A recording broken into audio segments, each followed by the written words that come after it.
rolling. How is it going? All right, clap sync. No, we're not doing that. We're not doing that yet. No, all right. Please. Welcome back, everybody. Welcome back. Here we are with the most recent episodes 48 through 50. We have all of the usual suspects, and today's a special episode. We have a newcomer, a fan. His name is Justin. Justin, how are you? Welcome. This is the One Piece with a Lime podcast. How are you doing? How you feel? This isn't One Piece at a Time, that Funimation podcast about One Piece. No, we're no. The Funimation one is that's down the street. Yeah, that's over there, and it's made by like professionals, and I think even like voice actors. Come on, we don't have the budget for that, my guy. People that are good at their jobs usually. I can just have like Sunny Straight on speed dial, okay? Like as much as I would like to. I got Pizza Hut on speed dial. We got pizza. Wow, this is awkward. We have pizza. Hold up. Is it okay if I get my money back? Like I didn't pay to sit here. Did you get money for this? So, anyways, episode 48. Yeah, episode 48. Now I know what you're thinking. We do know how to count. Right. Yes. Okay. So let's address that elephant in the room.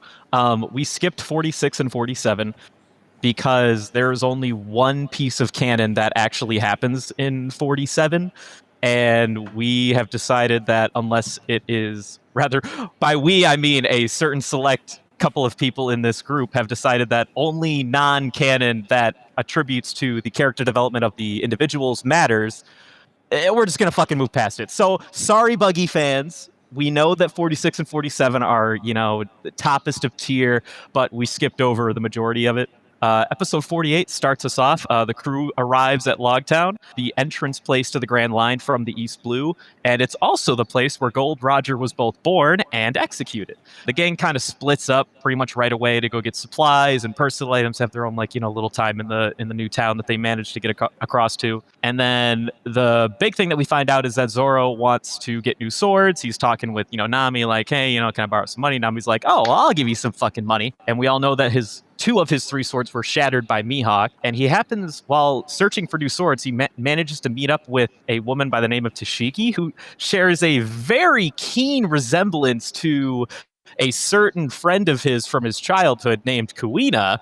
So that's going to be a whole deal moving on. Luffy stumbles into a bar. He's having his own little adventure, and then an old man tells him of Gold Roger. When he was just before he set out to do his adventure, he came to that bar and he told him, and I'm going to go to the Grand Line. And the old geezer starts reminiscing and romanticizing about, real pirates, this and that. And then Smoker earlier in the episode was introduced, and he comes to that bar after Luffy had already left and starts reminiscing with the old man about the day that Gold Roger died. And we get a nice little sequence of Gold Roger on his death day, so to speak. Episode 49 is basically the only thing that matters is that Zoro got new swords. So Zoro, who has barely any money, asks about a certain sword in a barrel after he was talking with an owner, and the owner says, hey, that sword that you want to get is cursed. And Zoro's like, bet. And after an impressive test, Zoro manages to take the sword, and the owner was like, holy fuck, you're a real swordsman. And he gives him his other sword, which is like a super big name sword. The owner was like, you know what, I'm sorry, you're a true swordsman. Here you go. Have 2 fucking new swords for free. So Zoro literally didn't have to spend a dime to get new swords. And then episode 50 was basically all for Usopp. He manages to anger the daughter of a bounty hunter named Daddy the Father, and somehow finds himself in a duel with the man over taking some goggles that the daughter bought from a store or something like that. And then Daddy eventually discovers that Usopp is the son of Yasopp, and Daddy actually dueled Yasopp on the seas back when. And he lost to Yasopp. When Daddy the Father was telling Usopp the story about his dad Yasopp and how he lost a duel to him, but he let him live, Usopp challenges him, and we get a nice little sick shot of him proving to Daddy the Father that he's not a useless sniper. He's actually decent at his job. Basically, that was all that happened in the episodes. We have a lot of low-key progression building, but we'll talk about that as it comes up in conversation. I know that our best friend Devin has a few things to ask. Tell us what you're feeling, Devin. So my first question would have to be really, so it's really revolving around Gold Roger. and so like I'm kind of like lost in like time scale. So Okay. when did Gold Roger, in respective to Luffy being a child, did he die? If I'm not mistaken, I believe that at this point in the timeline, Gold Roger's death was 20 years ago, and Luffy is 17 years old at this point in the story. So Gold Roger died 3 years before Luffy was born. Okay. So then follow-up question would be, so before Gold Roger's reign, nobody traveled the Grand Line? No, to be honest, no. So people were that afraid of the Grand Line that they Yes. absolutely did not. So that kind of begs the question of, so how did the four seas interact with each other if nobody? Great travel? question. Okay, so, and this is what really is kind of the heart of the series. When we say that for the most part, these people only know their own islands. They only stick with themselves. And there's a world government. There's a navy that polices the world. The only ones that get to police the world is the world government and the navy. So if you're somebody that doesn't want to be a pirate, your only chance of honestly leaving your stable life on your personal island is to join said navy, Marines and shit. Honestly, from what we understand as fans, now this isn't completely true. There are some exceptions to the rule, but for the most part, yes, the four seas were all primarily subjugated to their own like little spaces. They did not interact with each other. This is not an open world. This isn't like, everyone can go where they please.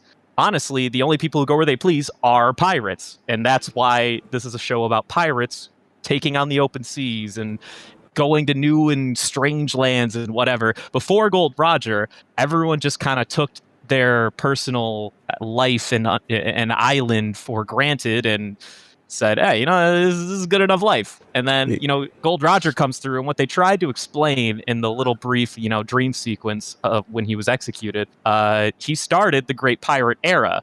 It's not so much that he spawned a bunch of pirates in the world. What's most important is that he spawned all of these people who suddenly got like this click of like, shit, I want to see the world. I want to like go explore places. They got the ambition to go look for his treasure in the Grand Line. Because that's one thing I did pick up on was that it seemed like before he ever entered the Grand Line, like nobody was like, nah, fuck that shit.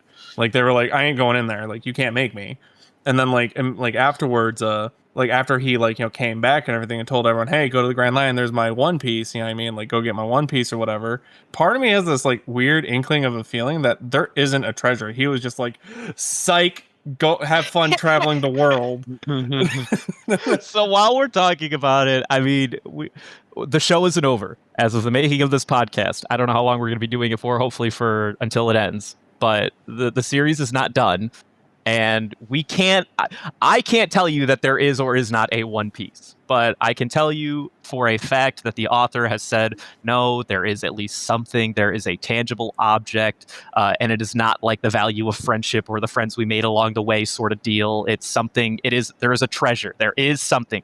Supposedly he's had like the last panel for his entire series, like literally drawn out when we were in East Blue, which I find actually fantastic if that's truly the case. I don't believe that fully, but if that's the case, that'd be sweet. Well, that's why we're compiling our own list of One Pieces. Also, Yeah, so- Right, exactly. it's not like nobody tried. It's just that everybody failed. He was one of the few people who actually crossed the Grand Line and came back to say to speak about it. I would say in the dub, I saw this distinction. I won't retreat back to the manga to like clarify, but the goon who asked Gold Roger where his treasure was, he actually said, hey, we know you found it. You found the legendary treasure, the One Piece. Can we confirm that was the same in the sub? I don't want to accidentally. He says it a bit different. He just says, where's your treasure? Where'd you hide your treasure? Well, he does say One Piece, but it's more like he goes, where is your treasure? We know you have treasure. Where is the One Piece? Something. Okay, this is good because I was And actually Gold Roger says confused it's for a out second. there. Yeah, because Gold Roger obviously collected like a bunch of treasure and he put it all in one place. I know that he says, if you want to find my treasure, I left it all in that place. Yes. All you have to do is go find it. That I know for a fact. But I was actually drawn aback for half a second and it made me question how much I know about the series. It almost sounded like there was already a legendary treasure called the One Piece because this goon was like, we know you have it. We know you found it. That threw the me One off. Piece. I was like, wait, I thought the One Piece was Gold Roger's treasure, not a treasure that existed that Gold Roger happened to find. I'm guessing either the translation was bad or the whoever wrote that line didn't interpret it right, because it sounded like there was a treasure right before he went out. Yeah. Mm-hmm. It makes it sound like people. Yeah, it makes it sound like people knew about that One Piece existed already, and that they found out that Roger found it for himself. Fun fact, a semi fact is actually, the old dude you see in the bar is an anime only character. You don't see him in the manga. There's actually a fun fact about Loguetown. Well, fun depending on who you are. There's a lot of bits that is technically filler, but this is the good kind of filler. So the bar scene is 100% filler. Did not happen. Pretty much the entire episode devoted to Usopp is filler. Did not happen. Didn't even have a cover story. Nope. But it's because it kind of makes sense. Because it explains how he got his goggles. Because his goggles are canon. But when we got to Loguetown in the manga, he just like walked up and suddenly had sweet fucking goggles. So Oda was literally like, I'm gonna give this man some sweet goggles. Which is really strange because he found those in the junk store. Yeah. So they were. It's so weird. He got some really cool goggles in a really shitty The shop. lady explained, she was like, I found it off of some Marine. He left these somewhere. I don't remember if it was here in the store or wherever she found it, but she was like, yeah, these are one of a kind. No, yeah. So that was actually there was like some whispers I remember hearing about like what went around during that time of like, all right, so why did you let the anime write their own story as to how Usopp got his goggles? And Oda was like, I don't know. I really wanted to give him goggles, and I just didn't care to draw it. There wasn't there wasn't enough meat there for me to draw a chapter. I don't have a reason. So he was like, I really just wanted to give him goggles, and then like when apparently like Toei went up to him, he's like, oh no, we'll like write something for it, and he was like, all right, cool. I'll just continue on. I wasn't going to change anyways, kid. Big filler. I want everyone to know that episode 50 is basically filler from start to finish. Also 51, but we'll get to that. They really gave his dad credit. What's his face? Oda didn't give that guy anything. Talking about Yasopp? Yeah, dude. Yeah, they made Yasopp. I want to make this hot take claim. First off, Usopp's glasses, I don't like them. Wow. Second off, I feel like the only reason why Yasopp has a tattoo of Yasopp on his forehead is literally to remind the fans that, yeah, he's related and that's his name. Don't forget it. Because he's that forgettable. I mean, I don't know so much about the second thing. Who tattoos their own name on their forehead? A goon? I don't Crazy know. Pirates. Great. Pirates? It's just, but it's your name. And get the first question. Who are you? Right there, man. All right, Devin, let me ask you this. That's some prison bullshit. Have you ever prison logic? Tattooing your name on your forehead? I'm just No! Why would I tattoo my own name? You might like it. I don't know. No! What if you hit your head and you forget what your name is? There it I is. hate my head. Doesn't mean I'm gonna put anything on it. We're gonna get a fucking Yasopp arc like super late down the line. Yeah. Where it's like So the 1000 is the Yasopp where special. forgot who he is. He's like, who am I? And then he like looks into a mirror, and then he can't even read Yasopp. It's like backwards, so he reads it as Poshia. Passe. I was looking at it the entire time, and I was just like, you're literally only tattooed on your forehead because I don't remember who you are.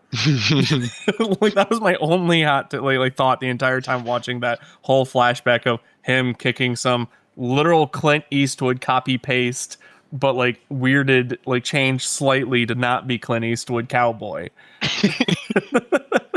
Like, they made him look cool at the beginning, but then it was just like straight to like meme town with his daughter. Like, Oh well, yeah, because he's like clearly the anime was like, here we're gonna have Usopp a reason to get his goggles, and we're gonna put him at a sniper battle with somebody. But it wasn't even a sniper battle; it was a duel. Yeah, I remember that. And he cheated in it and lost. Oh yeah, that's what he does. That's what he did. To show the futility of it. He's a cheater in the first place. I hate this It's to reinforce the just part. It's to learned- reinforce. Oh, go ahead. Sorry. We Usopp lost. just learned what a good father's supposed to look like, allegedly. That is not a good father figure. Hold on. Can we No, back he's up? calling and say- Daddy a good father figure. Neither of them are good father figures. I'd say Daddy's a better one than Yasop is. Time the fuck out. Okay, so I have two things to say about this particular episode while we're here. Okay, number one, Usopp is a fucking coward. And as soon as he hears that Daddy the Father, some okay, at this point he doesn't know that he's Daddy the Father, like some, sniper from the Marines or whatever in their He's universe. a sniper. He's a duelist. Whatever. He's good with guns. He And does though. By the time they start the duel, he knows. right. No. Beforehand, when Oh, they're talking and like Usopp was like, "Oh, my captain's Captain Luffy," and then Daddy's like, "Yeah, you're right. I can't. I don't want to dick with a guy with a 30 million berry bounty. You don't just get that overnight, okay? Like you have to have done some shit." And then Usopp's like, "Shit, dude. All right, cool. I'm a flex right now." And then he starts, fucking back talking him. And then when Usopp says, "I'm gonna duel you," or no, he's like, "I still want the goggles though, or you're gonna face the wrath of Luffy." And then Daddy was like, "All right, fine, then we'll duel over it." And then he's like, "Yeah, you know what? I think I could do a duel." I'm sitting here like, bruh, a duel? You know that a duel means like 90% of the time. Held a real gun? But we also got to remember Usopp's logic in this universe. Guns don't work. Wow, did you know that? No, because I'm gonna stop you right there. As soon as they started the fucking duel, after he found out that he was Daddy the Father or whatever, he was like, I'm too young to die. I don't want to die here." Yeah, I'm like, he doesn't know that guns don't kill duels people. mean death. Suddenly the gears are clicking, you dumbass. All right. Anyway, and then the other thing that I do actually like and also hate about this episode is that they literally show. Okay, so I actually hate Yasop. Wait, what? You hate the guy whose name is tattooed on his face? What? Reason. Huh? I think he's the worst father on the face of the fucking earth. Because what does this man do as soon as his kid is born? He's like, "All right, honey, sorry, I'm gonna go on the open seas because and he even says it in this episode. He's like, "It's not that I didn't love my son. It's just that I loved the sea more." I'm like, okay. It's just that the Jolly Roger was calling me. Yeah, the substance Fuck of different. out of here. Oh, by the way, I tattooed my face. 'Cause Yeah, we all know that he I didn't wouldn't get laid surprise me. You had before that the already. tattoo. I'm pretty sure he had that before that. Why didn't they just leave the band? I really want to know why he tattooed it on his face. Like, I really want to know. Because he's a SoundCloud rapper, dude. What is he gonna do? Snitch on the Yasop fucking is a red, SoundCloud. one-armed, red-haired fucking pirate? I forgot his name. No. He's not a 6'9". He's I don't know. He's looking no like a snitch. 6'9" if his bloodline definitely is, no saying snitch. anything. Speaking of snitches, the can we talk about how bro the daddy was? That dude knew pirates were in town. He never snitched once. He said, "I'm gonna let you go because I respect your father." He didn't go to the Navy and said, "I just met Luffy's second-hand man" or something.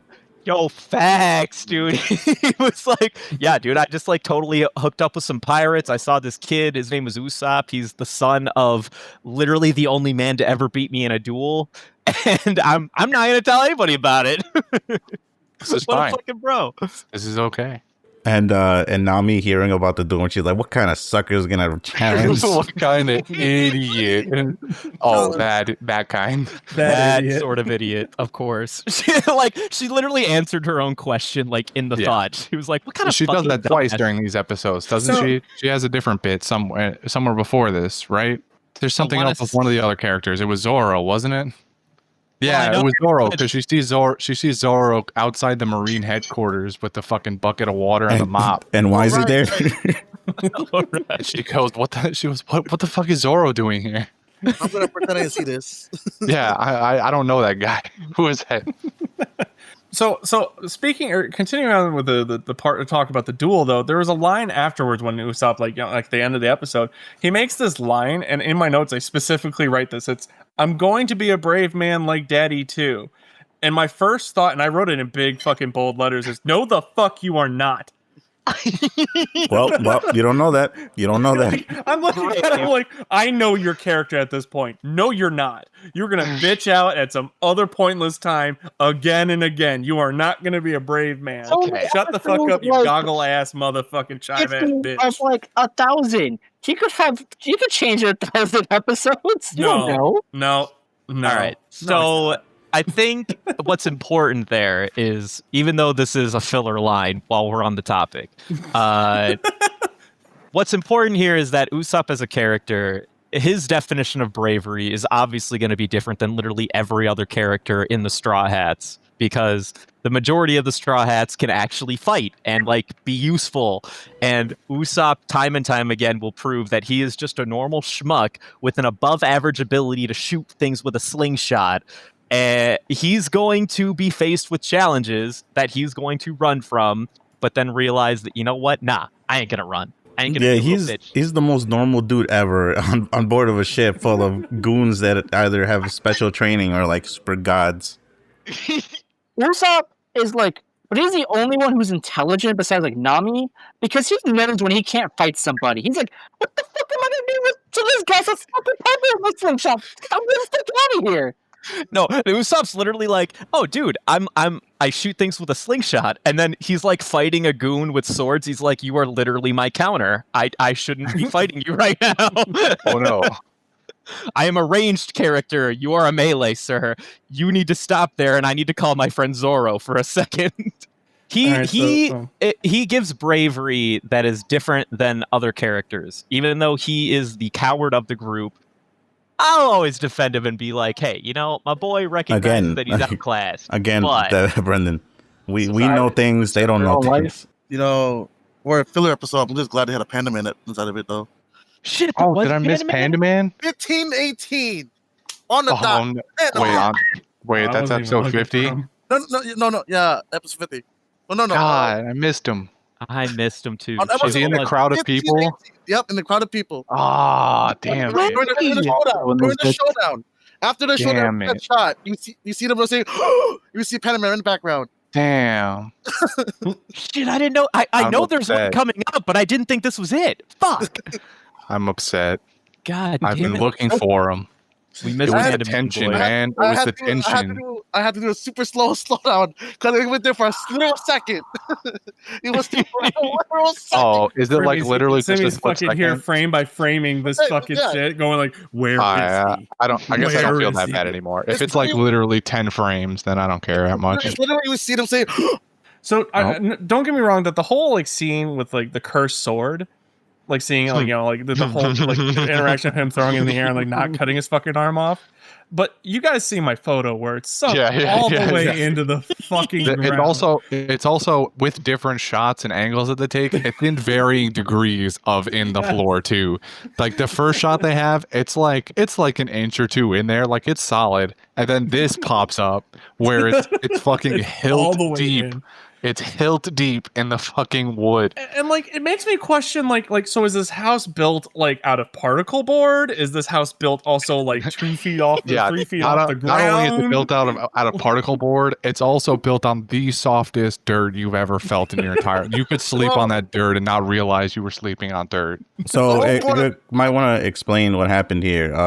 Zoro finds a sword, right? And then he was like, "This is a cursed sword, so let me test it." So he throws it up in the air. He sticks his arm out. He said, "If it cuts off my arm, well, I guess I'm no longer a swordsman." Fucking yeet. That's all it pretty much said. It barely misses, and it sticks into the ground. And it's also supposed to show how sharp that sword is too. Yeah, that don't mean shit. It's wood. Exactly. It's just fucking wood. It's a fucking sharp sword. This makes sense to me. Oh, that's not. No, gravity wouldn't know the shove a sword of wood. I will agree though with Justin. That scene is meant to, even though it is a little outrageous that the sword went that deep. That is not a disagreement I'm willing to give. But it is meant to be like, you know, pan for pan. Oh, well, like if this sword actually did make contact with Zoro, your boy would have been a two sword style user with one mouth sword and one arm he sword. Would have been Killer Bee now. Also, but like slight spoilerish, they cut a lot more things than wood in this show. So let's move past the whole wood. I mean, I'm not super bothered by it, but it's just I it just was thought funny. the reason why I bring it up, I was just like, this hurts. Like this just hurts looking at it. like I get like it's supposed to mean that the short sword is really sharp and powerful. Blah blah blah. I get that. Like, don't get me wrong, but this bitch is down to the hilt. Like, there's reasons why in like the sword making shows and like the chop like challenges that they put wood as one of the obstacles to break your fucking knife. Like, there's reasons. And seeing this just glide down like it's a fucking lightsaber. Like, what is this? The Force Awakens? Like, Yes, yes, it is. I want to bring to the forefront one of the best characters in the whole show, Captain Smoker. dude, Yes. I love He this guy. is my personal favorite Marine so far. Captain Smoker's the And- goat. The fucking two cigar man with loaded fucking belt fed cigars on his Belt-fed shoulders cigars. and chest. Like, I'm sorry, this is my man. They introduce him as like a big bad marine again, right? Like as they do in the series. It's a series about pirates, so we see as pirates versus marines a lot. Now, up until this point in the series, we've only seen marines be fuckwits, meaning Lieutenant Fullbody and the rat Nezu. dude. And here we are with Smoker, who is a big bad captain. Oh, and Morgan, of course. We have Smoker now, who's a big bad captain, and they even give him a little mini scene there to show you, when the little girl bumps into him and loses her ice cream. The audience is expecting, like most Marines up until this point, they're expecting him to be like, "What the fuck did you think you were doing, you little bitch?" and like fucking kick her or something. Nah, he's a nice guy. He's like, "I'm sorry, my pants accidentally ate That's your actually ice cream." my ice. quote of this week, actually, which is I'm sorry. My silly pants have eaten all your ice cream. Here, go buy yourself 5 scoops. Let's go. Sir, Yup. What a bro, dude. I also had that. So 5 scoops, my dude. Not 1, not 2, 5. This is I the love it. second goodest boy of the show. Second good you mean the boy. third? I'm standing my ground on Shoot You. We have cannot Mobu, convince me Shushu, and otherwise. Smoker, followed very closely by Hachi. So No, yeah. I Smoker's great. I know him from a little bit farther because I've watched up to a little farther than where we're at now before. But so I love Smoker for all the stuff he does in the future. Right now, even I forgot like how good of a character they introduced him as too. Like this, everything that happens in this entire couple of episodes, everything's great about it. He goes down to the bar with the old dude. He has that whole conversation with him. How he was inspired by Gold Roger, knowing Gold Roger was this really prideful, extremely, not a good guy because he was a pirate, but very loyal, very held himself to a higher esteem than any other person he'd ever seen. And then he goes on to not become a pirate, but to become a Marine who hunts pirates, but still respects the man himself. Hell It yeah. very. It was all really cool. I'd forgotten most of that part of introducing him. I feel like the way this episode is supposed to be setting it up kind of is like he's not necessarily supposed to be a bad guy. He's supposed to be almost like in Greek myth where like the Sphinx that guards the gateway that checks to see if you're even worthy of the Grand Line. And like if you're dumb enough to get caught by him on his fucking island, you're not worthy of going into the Grand Line. That's kind of like how it feels like they're setting him up as a character. That's exactly what he is. He also says that no pirate has gone beyond this point because of him in the last the years that he's been there. Nobody's passed through that island, has passed through Loguetown, and still has left the island anyway. Yeah, because he's in Weenie Hut Jr. of the Lakes, apparently. He is in Winnie Hut Also, he's Jr. a up the lake. massive badass. That too. On the topic of belt-fed cigars, I'm convinced belt-fed cigars are part of the One Piece also, to be honest with you. I actually wasn't. I didn't actually think of that as the One Piece. No, What do you mean? my runner up for the One Piece has to be what's the one captain that Zoro is hanging out with the glasses? Tashigi. I mean, the Sergeant Major? Yeah, Sergeant Major. It's her glasses, and this is my logic. All right, all right. So her Right. glasses are so magically powerful that the moment that Zoro picked them up, he had a fucking vision of Kuina from the afterlife. And it was so powerful that the glasses forced him to destroy them. They were one-time use only. I like Exactly. And so like he it. crushed a piece of the One Piece because they were so About it. magically attuned to the afterlife. That's why she's such a I'm with it. deadly swordsman. I'm gonna throw this fruit for thought, name dropping fruit for thought again.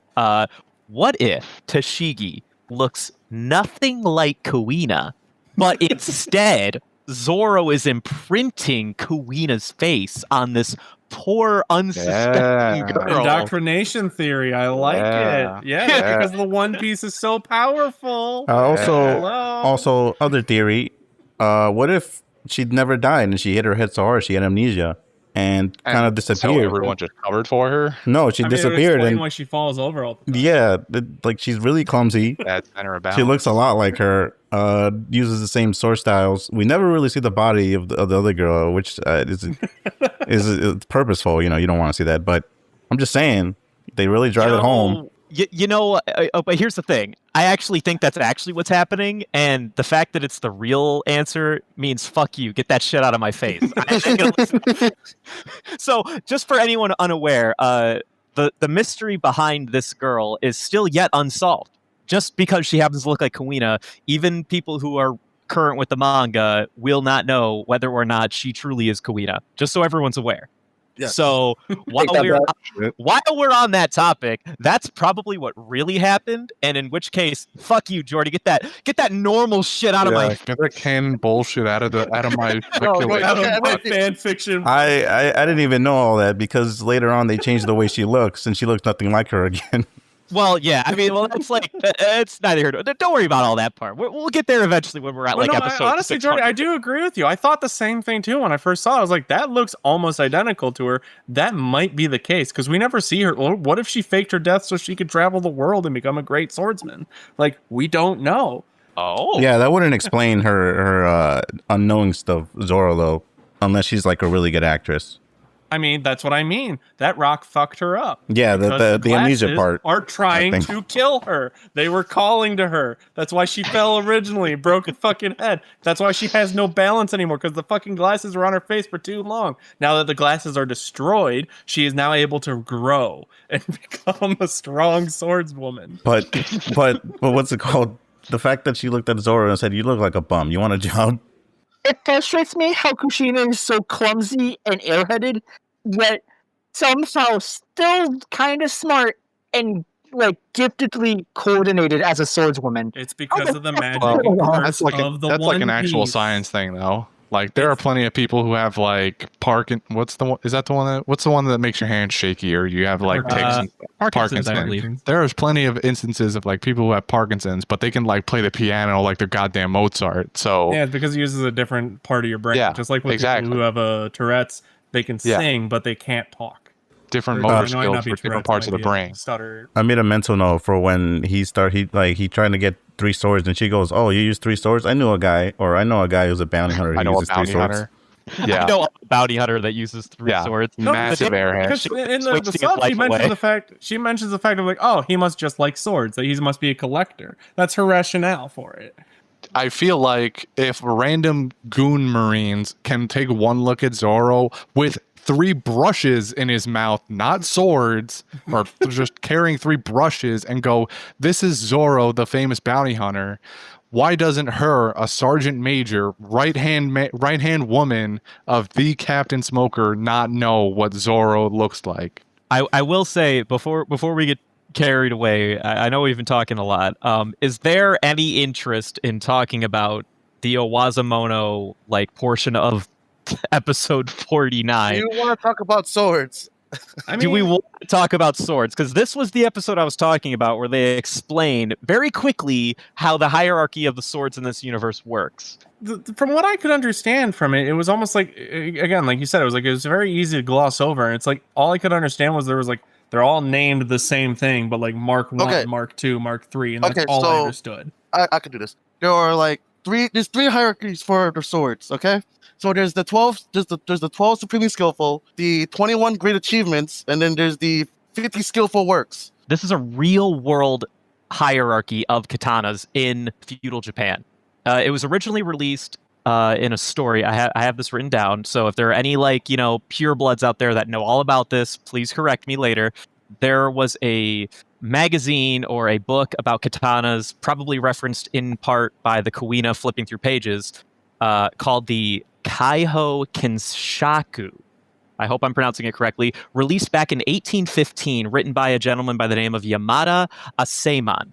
Now, what he did was he actually graded all of the most prominent and popular katanas of that generation back in the 1800s in feudal Japan, and there were, as listed by the anime, the 12 Saiho Owazamono, the 21 Owazamono, the 50 Ryowazamono, and they don't go into any further than that, but if we wanted to look back at the original magazine or whatever, there was another 80 Wazamono, and blah, blah, blah, blah, blah, blah. Those are just nameless swords that wasn't identified. The anime very quickly glosses over the 12 Saiho Owazamono, which are the supreme grade. So the 12 Saiho Owazamono are like the supreme blades. As of this point, we only know of one. I will tell you right now that Mihawk's blade is, of course, one of the 12 Saiho Owazamono.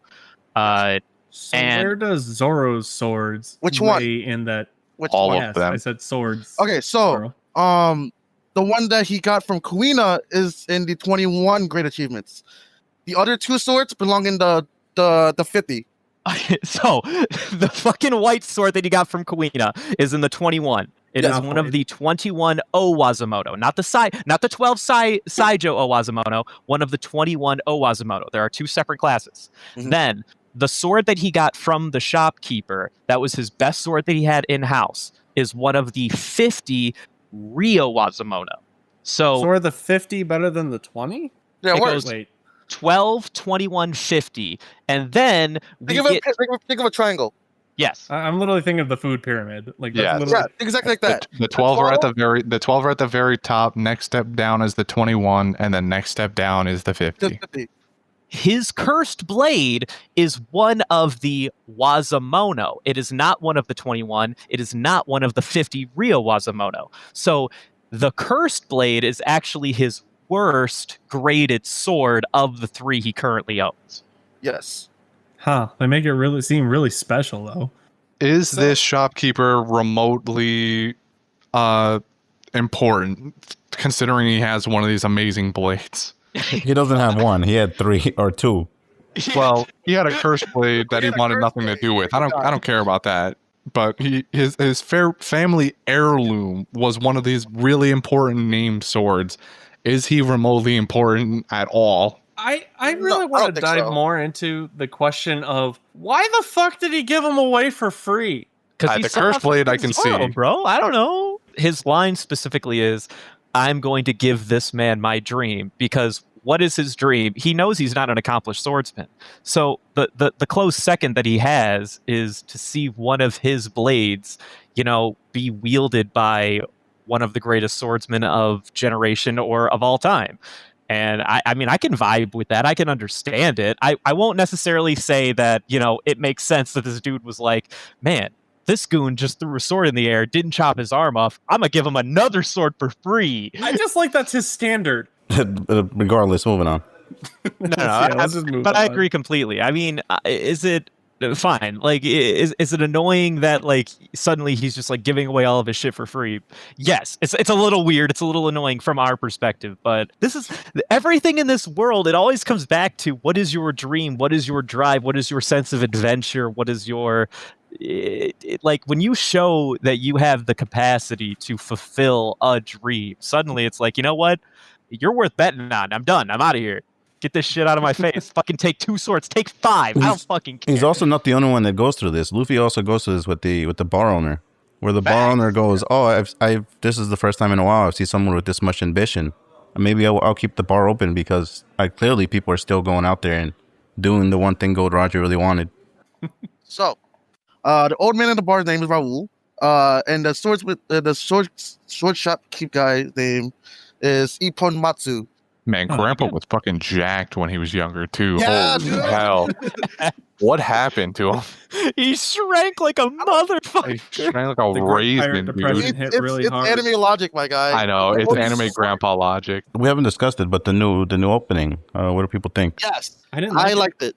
I mean, comparatively to the first one, it's not as good, but it. Yeah. Yes. I found it as hot garbage personally. While this is what I like about the new opening. I love the Gold Roger speech. Like that's fire to me personally. I love everything about it. But then like the actual OP is. I like the song more than I like the whatever they visuals, I guess. I do think it fits with the show in the context of like this is a Saturday morning cartoon on like Fox 5. Yeah, Way back in, like, it early is 2000s it is or an whatever. upbeat So in song. that context, I'm like, oh, this fits. Like it makes sense to me. I just don't like it regardless. At that time, anyways. Yeah, I mean it's a decent tune. I would say this: it's a decent tune, but it doesn't get me hyped for One Piece in the same way that We Are did. But I will admit that the opening like Gold Roger speech gets me pretty much every time. Honestly, I watched the whole OP just for that speech, and then like partway through, I'm like, all right, I can skip the rest of this. I mean, I'm biased. I like pretty much all of the One Piece OPs for the most part. Like, there's a couple of bad eggs in there, but we don't get to like the bad eggs until we get way later. For the most part, I like all the OGs, but this one's definitely the weakest of the first like 6, I would say. I dig it. I feel like it's a nice tune. on a less musical thing, but also related to the opening, we get in episode 48 Smoker delivering the line from the beginning of the first OP where he does the wealth, fame, power, blah blah blah. All of this is out on the sea. Does anybody check if he's the guy who does for the first opening? Because he sounded really similar to it. Like as soon as he started saying it, I was like, wait a minute, I've heard this. Yeah, I also thought that, but from a brief 5-minute to 10-minute Google search, didn't seem to turn up that he was the exact same. I did find out that Smoker's voice actor is changed because the original dies. Yeah, but I don't know if it happened during that. Did he die? Portion of time. He died. He died at a certain arc that these guys know. The PH. He dies just before PH. But did he die to smoking? He did That not would die be to smoking. quite ironic because goddamn, did Smoker go up? We're sitting here like, dude, I'm getting lung cancer just looking at you. Can you fucking relax? I want to touch on that because I forgot about Smoker being Smoker and all, like what his character is like, smoke. I thought he was in a fucking sauna. I want to say that was the angle that the original 4 Kids dub went with on his introduction. Any other thoughts, concerns, questions? I do have some other thoughts. So we see there's a lovely scene where we see like all the old pirates coming back and they're all hanging together trying to, meet up and, find Luffy and beat his ass, because they want their revenge.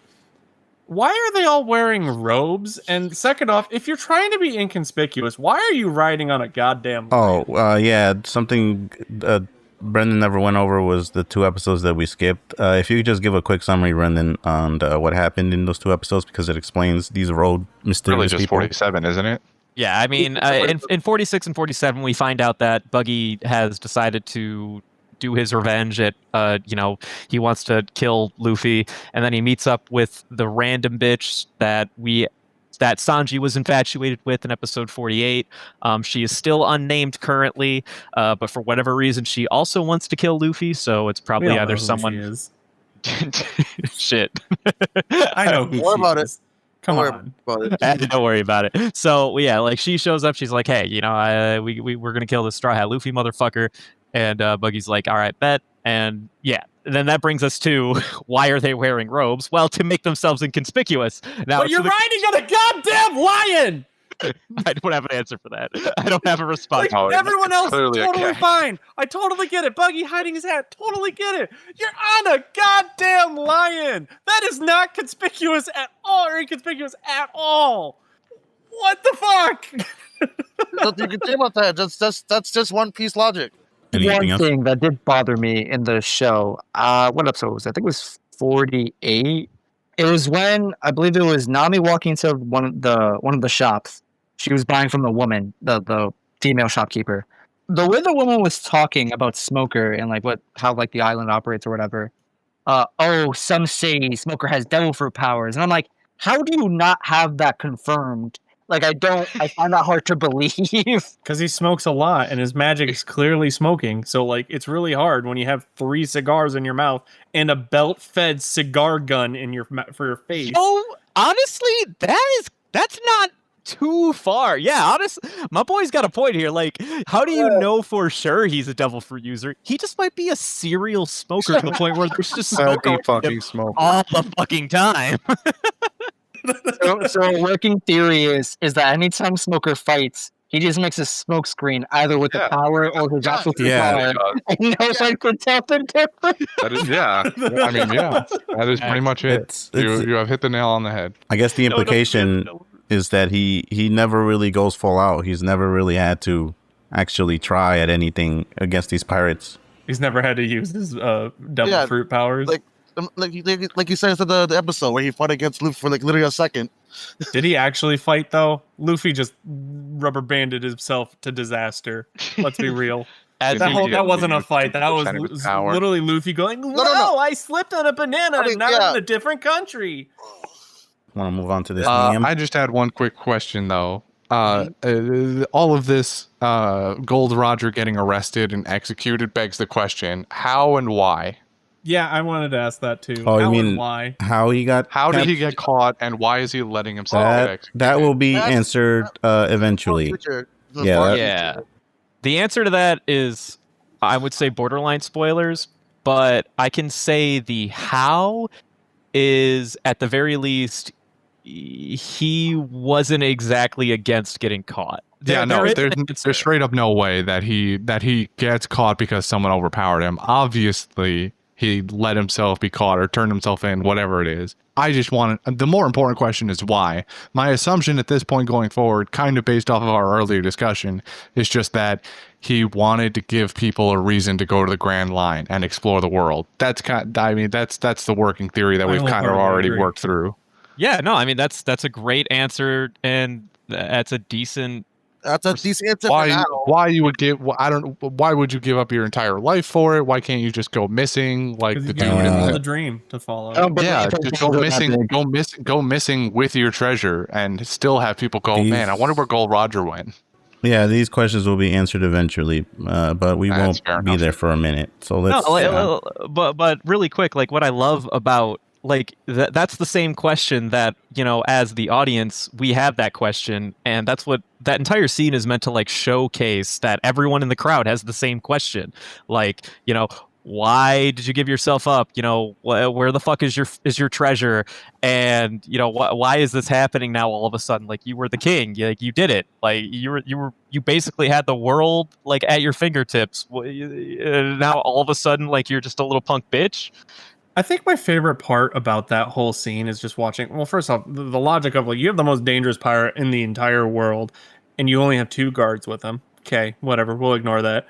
But the fact that like halfway through it, the guards realize like, fuck, he's speaking. They might do something better. Stab him faster. Because like in the line, like he's like about to. Like, it almost sounds like he's before he gets shanked. He's about to say where it is, and then he gets stabbed. So it's almost like the moment where it's kind of. I thought it was kind of humorous. Where it was like these guards are like, shit, he's talking. Fuck, stab.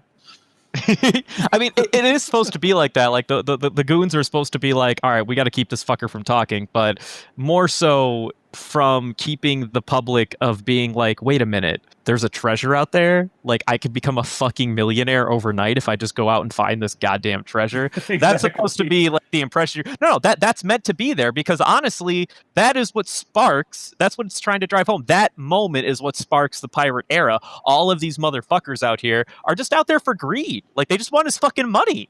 So, yeah, like, he might have sparked it, and in a perfect world, he's inspiring a new generation of people and pirates to, like, you know, explore the world and go on their adventures, ideally, and that's what we see in our protagonist, Luffy. But at the end of the day, the vast majority of fuckers that go out to the Grand Line, they just want his fucking money.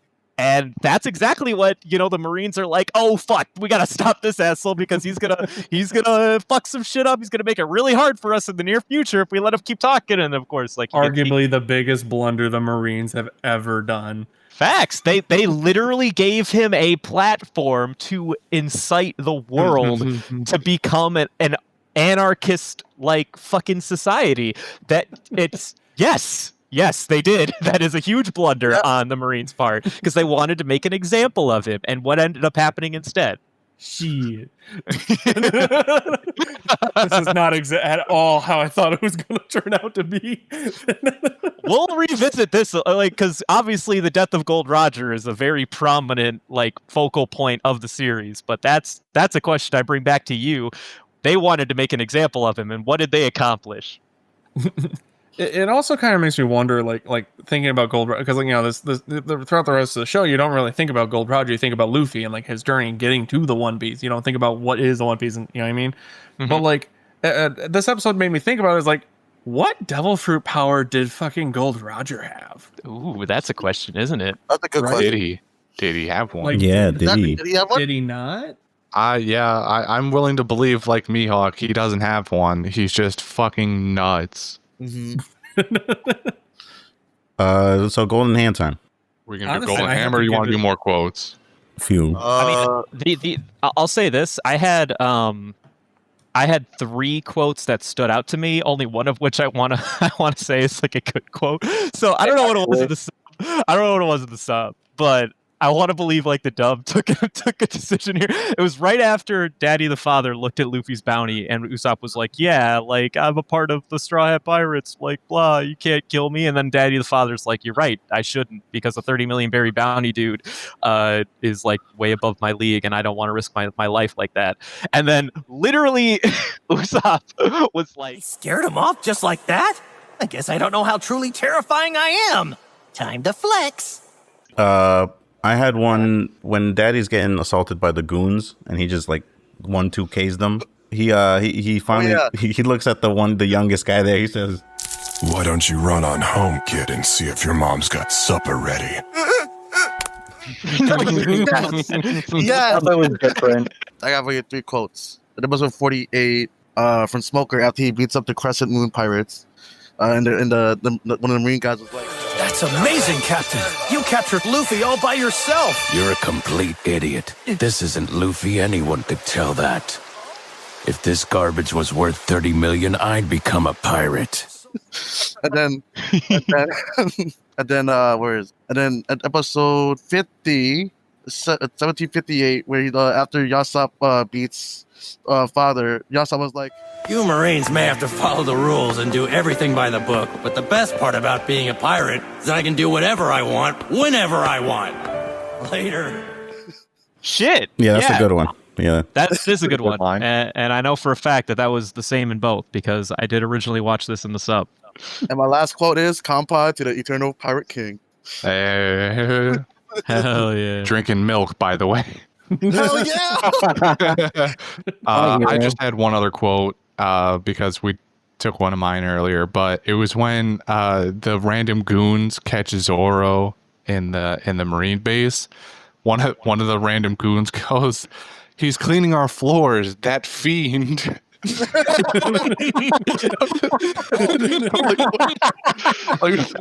bitch. Well, apart from the quote that Brendan already said, but the other one I had, and it was only funny to me when watching it out of context of anything else, was when they first get to Loguetown and Luffy's about to just ditch the group. He says, I'm gonna find out where they kill people.